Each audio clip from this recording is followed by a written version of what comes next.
Selamat datang di lab rahasiaku.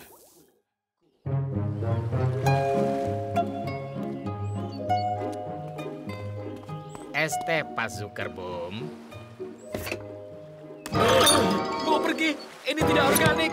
Jus buah yang mengandung racun pestisida sedang merajalela. Merajalela, kataku. Aku penuh bakteri. Iris, sikat lupa darurat. Para tamu sudah di sini, Pak. Cepatlah, pernapasanmu mengirimkan jutaan bakteri. Kami di sini untuk memainkan lagu Sains Timpang untukmu. Ini membantu membalikan penurunan minat eksplorasi antariksa. Dan jika kau taruh di situsmu yang terkenal, pasti jadi viral. Dan mereka akan bisa bermain rock and roll sebelum kau bisa bilang Tak perlu jadi Edison atau punya otak Einstein. Itu pelajari bola lampu atau ruang dan waktu. Sedikit rasa ingin tahu membawamu ke bintang. Kau bisa jadi astronot dan menari di Mars. Science Tipang, Science Tipang, Science Tipang, Science Tipang. Apa? Tidak! Ada satelit jatuh dari orbit malam ini. Satelit keren saat menabrak atmosfer, hancur jadi bola api menyala. Bola api menyala yang buat kota ini jadi kawah berasap. Siapkan jet, Iris. Aku ingin pergi sebelum satelit itu menabrakku. Kita harus minta Pak Zuckerboom bantu mempopulerkan eksplorasi antariksa. Atau kita akan melewatkan temuan astronomi keren, seperti planet baru dan lubang hitam. Dan kerennya aku dengan pakaian astronot. Von Ball, tunda keberangkatannya selagi kita cari solusi. Ya, akan kulakukan sepatu landak yang penuh gairah. Dan karena ketakutannya akan gravitasi, Pak Zuckerboom keluar kota malam ini. Makin kita pahami sesuatu, makin kita tidak takut. Pak Edison benar. Jika kita memberinya fakta tentang gravitasi, mungkin dia tenang dan mau dengarkan kita. Hai semua. Hai Rio. Kacamata teleskop portabel yang keren kan? Akan kupakai malam ini saat satelit jatuh dari orbit. Rio, kau ahli fisika. Kami butuh kursus kilat tentang gravitasi. Aku tahu banyak tentang gravitasi. Itu gaya tarik atau tarik-menarik antar dua benda. Tarik-menarik antar dua benda, jadi seperti saat bumi menarik bola bowling ke lantai. Untung saja robot tidak merasakan sakit, atau aku akan... Kenapa dua gelas ini tidak saling tarik-menarik karena gravitasi? Gravitasi dipengaruhi oleh massa benda dan jarak antar keduanya. Atom-atom dalam bendalah yang membentuk massanya. Bumi itu muito grande, sangat besar, bisa menarik benda. Kebanyakan benda begitu kecil sampai tak bisa digerakkan gravitasi. Jika tidak, semua akan berbenturan. Timmy, jangan lupa membuang sampah! Oke, Bu. Aku tak sabar melihat satelit jatuh. Adios, amigos. Kita butuh lebih banyak info untuk menangani ketakutan Pak Zuckerboom. Belum lagi ketakutanku. Selanjutnya, jendela realitas virtual.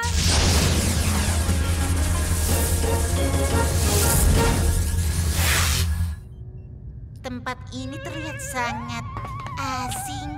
Salam sejahtera, aku Hijau I. Dan aku Hijau T. Kami Hijau I. Aku juga suka inisial, aku JD. Dan aku punya firasat kalian paham tentang gravitasi. Bagaimana kau tahu? Bung, kalian mengambang. Kami ingin tahu cara kerja gravitasi. Bisa bantu kami? Ya, kami bisa ajarkan semua tentang massa, jarak, dan orbit. Pertamanya, bulannya bumi. Makin sedikit massa objek, makin lemah tarikan gravitasinya. Sedikit massa, sedikit gravitasi, banyak kesenangan. Ya, sekarang kita coba planet dengan banyak massa. Seperti Jupiter. Makin banyak massa objek, makin kuat tarikan gravitasinya. Banyak massa, banyak gravitasi, tidak begitu menyenangkan. Kau memantul tinggi di bulan karena gravitasinya seperempat dari milik bumi. Jadi aku lebih ringan di bulan. Iya. Dan tidak. Keren, berkurang 30 kilogram. Di atas timbangan, ya. Karena gravitasi bulan tidak menarikmu dengan kuat. Tapi massa tubuhmu itu kuantitas atommu tak berubah. Makin banyak massa objek, makin kuat tarikan gravitasinya. Jadi makin sedikit massa, makin lemah tarikannya. Kau bilang kita juga perlu tahu tentang jarak. Bagaimana itu mempengaruhi gravitasi? Pertanyaan bagus.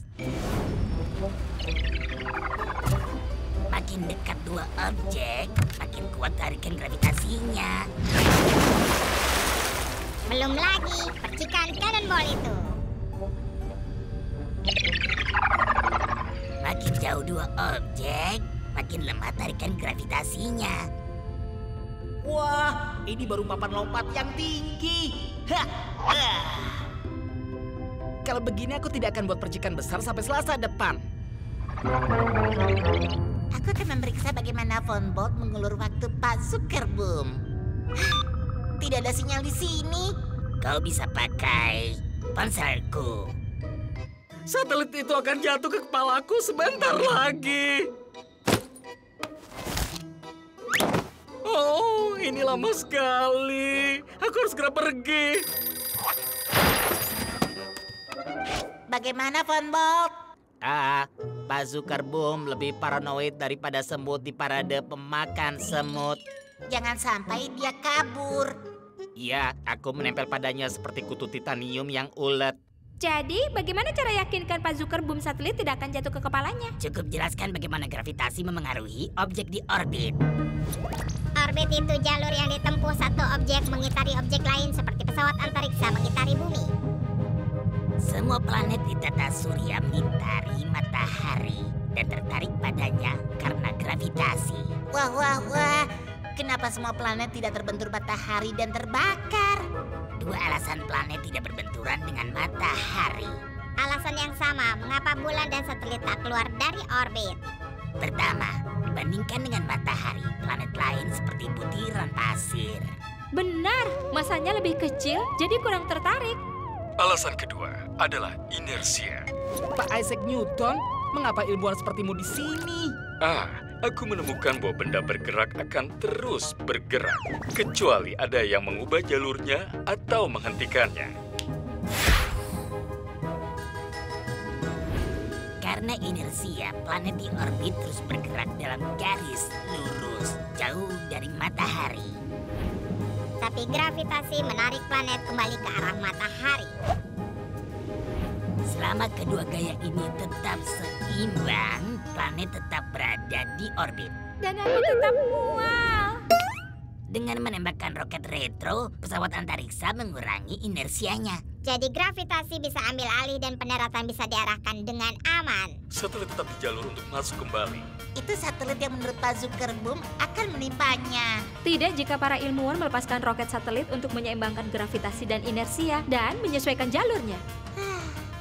Yang berarti mereka bisa mengarahkan satelit agar tidak menimpa kepala Murphy atau kepalaku.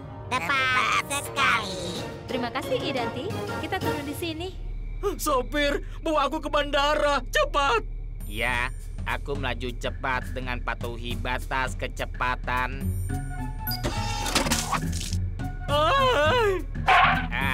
Maafkan aku. Biar aku mengeringkannya.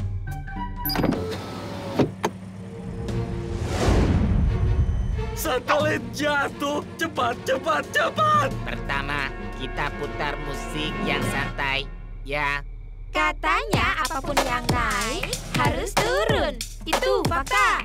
Karena gravitasi Gaia yang menarik dua benda. Tapi benda bergerak tetap bergerak, jadi bisa dihitung.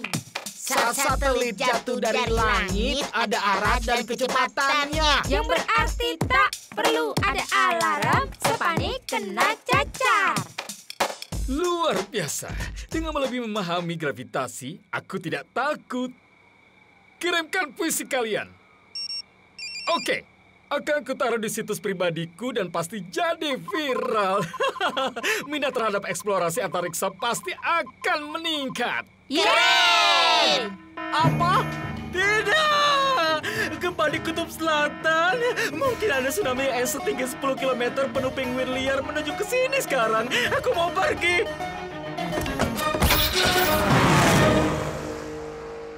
Takut pada tsunami es dengan penguin liar.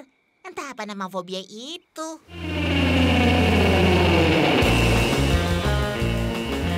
Fobia tsunami untuk penguin liar. Apalagi? Jangan kemana-mana, ada episode berikutnya setelah ini.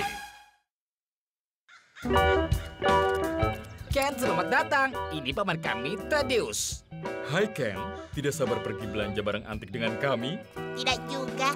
Untuk apa beli sekumpulan barang lama berdebu? Sebab di kota kecil seperti Pirate Woods, kau bisa temukan harta sesungguhnya. Selamat datang di pembukaan toko barang antik baruku. Atau itu kontradiksi? Aku Cheryl, dan namamu? Semoga tangan ini masih bisa dipakai.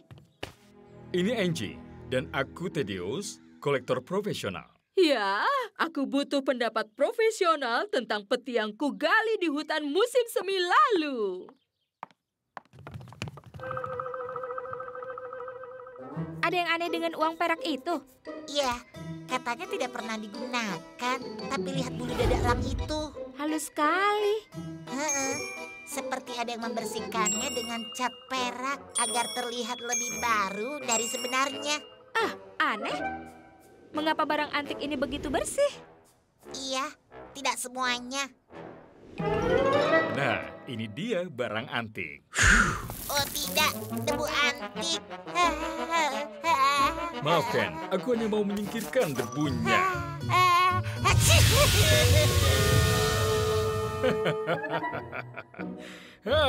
Terima kasih nak. Kupikir ini peti harta karun si buccaneer terkenal Kapten Greybeard. Tiap Paman Thaddeus tertarik dengan sebuah topik, dia sangat bersemangat. Menurut legenda, 300 tahun lalu, Greybeard si bajak laut mengubur hartanya di hutan terdekat. Menurut legenda juga, Greybeard sendiri menebang pohonnya untuk membuat peti ini. Maka mungkin petinya penuh emas. Buka sekarang! Tak ada kuncinya, tapi aku mengadakan sebuah lelang. Penawar tertinggi dapat peti berikut isinya. Aku kaget penemuan bersejarah ini tak diberitakan. Benar, tapi aku ambil swafoto saat menggalinya. Paman Thaddeus, sebelum kau membeli, mari riset sedikit. Cheryl, boleh ku foto petinya? Oh iya, jika perlu. Jangan membeli sebelum kami kembali. Cepatlah, peti emas bukan untuk dibersihkan. Gesundheit. Terima kasih. Aku pikir toko barang antik Cheryl itu mau menipu. Aku tak percaya ceritanya tentang menggali peti. Tapi itu cerita yang penuh warna. Warna, itu dia. Cheryl bilang dia menggalinya musim semi lalu. Tapi ingat swafotonya tadi. Daun di belakangnya berwarna kuning, jingga, dan merah. Warna musim gugur. Dia berbohong tentang kapan fotonya diambil. Tunggu dulu. Ada dingin mendadak musim semi lalu, ingat? Iya, sampai membunuh tanaman tomat ibu. Aku tidak mau begini pada tomat lucu seperti ini. Tapi beku. Mungkin dingin mendadak juga mengubah warna daun saat Cheryl ambil foto itu. Ayo bekukan daun hijau untuk lihat perubahan warnanya. Bereksperimen. Ide bagus. Tapi karena ini musim gugur, semua daun hijau sudah berubah warna. Kita tidak bisa menunggu sampai musim semi untuk eksperimen. Petinya terjual sebentar lagi. Bagaimana kalau kita masuk jendela realitas virtual untuk lihat apa penyebab daun berubah warna? Aktifkan miniaturisasi.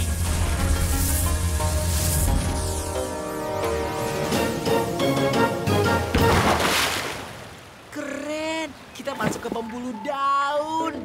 Si senyor yang hijau di sekitarmu itu klorofil yang menggunakan sinar matahari, air, dan mineral untuk hasilkan gula. Makanan bagi tumbuhan. Tentu saja, itu fotosintesis. Tiap tumbuhan hijau melakukannya, dari selai rumput sampai pohon redwood. Bonbon, tunjukkan apa yang terjadi saat dingin mendadak. Dingin mendadak segera datang. Berarti ideku tadi salah. Satu hari dingin tidak mengubah warna daun. Bonbon, majukan ke musim gugur. Pada musim gugur, pohon berhenti menghasilkan klorofil untuk menghemat energi. Dan warna yang tertinggal masih ada di daun. Karotenoid, senyawa pewarna kuning pada labu dan juga pada wortel. Kemana kita pergi? Turun. Memangnya kau siapa? Aku Marcelo Malpighi, penemu transpirasi tumbuhan di tahun 1679. Dan hari ini, aku pemandu kalian melalui transportasi tumbuhan. Kau bilang kita akan turun. Turun kemana? Musim dingin akan tiba, jadi air dan gula atau getah keluar dari daun dan turun ke batang untuk disimpan. Pegangan!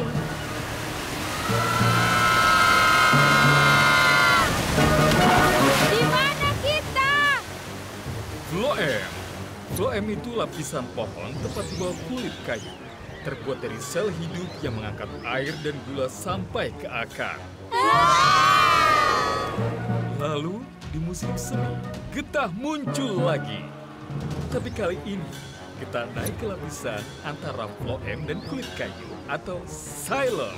Ya, dan tiap tahun lapisan xylem baru tumbuh di luar yang lama, menghasilkan cincin pohon baru. Jadi, jika kau hitung semua cincin pohon dari tengah, kau pasti tahu umur pohon itu. Cincin pohon seperti kalender.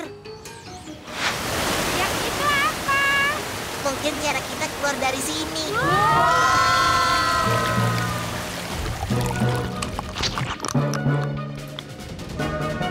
Itu keran untuk memanen getah dari pohon maple ini. Saking banyaknya gula, getah bisa disuling jadi sirup. Kawan, ini situasi yang sulit. Bonbon, ayo pergi. Wah, setelah semua itu, aku jadi lapar. Tentu kau lapar. Jadi aku buat kue dadar dengan sirup maple. Aku suka sirup maple. Apa aku jadi bergetah? Ken. Sudah hampir pukul 5. Kita masih perlu cari tahu apa cerita Cheryl benar. Itu dia, cincin. Karena cincin pohon merekam iklim pohon saat tumbuh. Pohon dari hutan itu akan punya cincin yang sama. Betul? Tentu, jika ditebangnya di abad ke-18. Tapi kalau petinya palsu, terbuat dari pohon yang baru dipotong, cincinnya akan mirip dengan pohon lain yang baru ditebang. Dan coba tebak, aku baca tentang pohon besar di taman yang tumbang akibat badai. Tunggu apa lagi? Memang pohon itu direncanakan untuk ditebang. Jadi silakan saja. Terima kasih, Herb Pelosi Hutan. Sekarang mundurlah, akan ada banyak serbu kayu.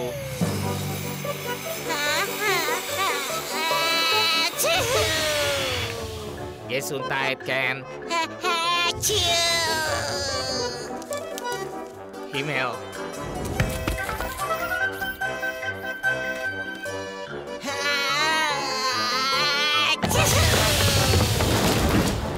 Kau baik-baik saja, Von Bob? Ya, sebaik sepotong Spritzkuchen. Kau lihat yang kulihat. Wow, polanya seperti yang di dalam peti.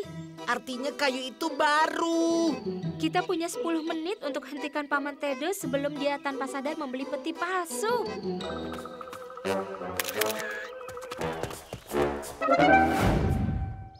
Tedus yang menang lelang. Sekarang aku punya peti harta karun penuh emas dan uang yang berharga. Berhenti, Paman Ted. Jangan bayar sepeser pun sampai kau lihat ini. Lihat kemiripan polanya. Itu gambar sebuah pohon yang jatuh tahun ini. Dan pola cincinnya sama seperti peti ini. Artinya, peti ini dibuat dari pohon yang dipotong tahun ini. Bukan dari saat Kapten Greybeard masih hidup. Ternyata ini palsu. Sulit dipercaya. Kau bilang ini dari musim semi lalu? Iya, aku punya foto sebagai bukti. Fotonya juga palsu. Itu daun musim gugur, bukan musim semi. Pasti fotonya diambil minggu lalu. Musim semi ini ada yang menebang pohon tua di taman kami. Dan itu ilegal. Kami pikir Cheryl bajak laut sejati di sini. Mencuri kayu dari pohon yang dilindungi. Hah, pencuri, kau penipu, orang kau orang jahat. Saatnya aku buat diriku seperti barang antik. Menjadi sulit dicari. Dia melarikan diri, kejar dia. Cepat, hentikan dia. Aku benar-benar berpikir aku menemukan harta karun bajak laut. Maaf, Paman Tadeus. Ilmu pengetahuan tidak mendukungnya. Kupikir ada imbalan setelah membuktikan Cheryl mencuri kayunya. Dan jumlahnya cukup untuk beli 1 keping emas. Terima kasih banyak, Nona. Tapi semua omongan tentang emas ini membuatku berpikir aku seharusnya pergi ke barat untuk kumpulkan bongkahan emas. Aku hanya butuh keledai. Lagi-lagi begini.